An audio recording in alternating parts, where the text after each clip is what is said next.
Hi, I'm Chris Newton.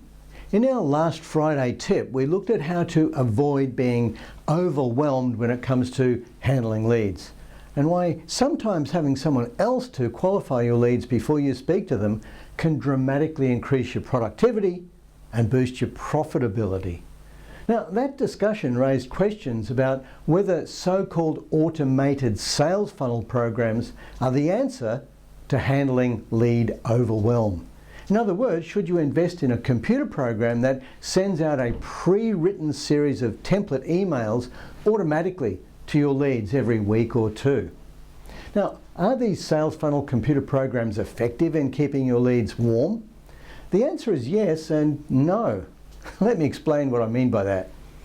As you well know, the buying decision can take weeks, months or more, so staying in touch with qualified prospects with follow-up communications is critical.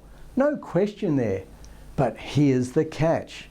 Those follow-up communications have to be meaningful, and you must create a personalized relationship with the prospect from day one. You have to wonder if a sales funnel program that merely pumps out a whole bunch of generalized emails can achieve that, or will it quickly become annoying to the prospect? The solution to this is threefold. Before you send out any emails, you must initiate a personal relationship first.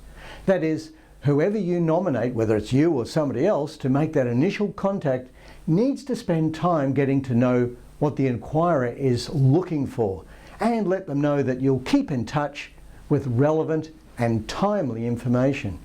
Next, your follow-up communications must deliver on that, and that won't happen with a series of generalized template emails.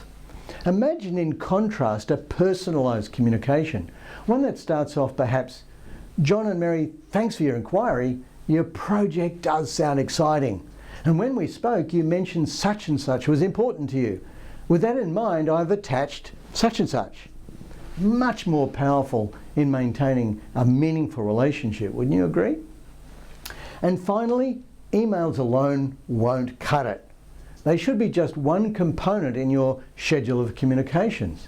Now, okay, I can already hear you, or you're thinking, how am I going to find time to do all this personalized stuff? Well, let me give you three more observations to answer that.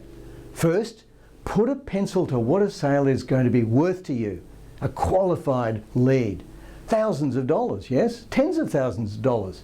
Which means when you know you've got a qualified prospect who's likely to buy from you, won't it pay to put an extra hour or so into tailoring communications for them?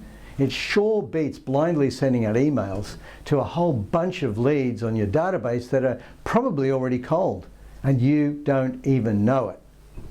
Now, second, rate your leads into hot and warm and won't be going ahead for months.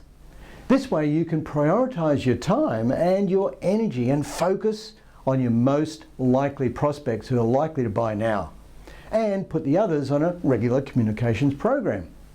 And third, emails aren't the only way to keep in contact with your prospects.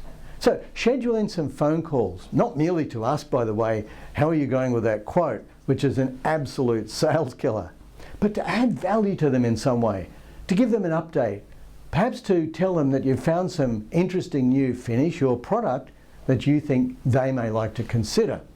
The possibilities are endless, and really the amount of extra time you take to create and maintain true relationships with prospects will pay for itself 100-fold compared to sending out bland, generalized emails to a dead list of cold prospects.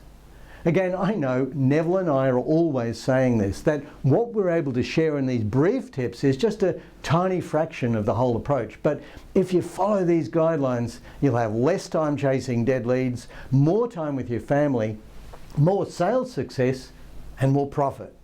I'm Chris Newton. We'll see you next time.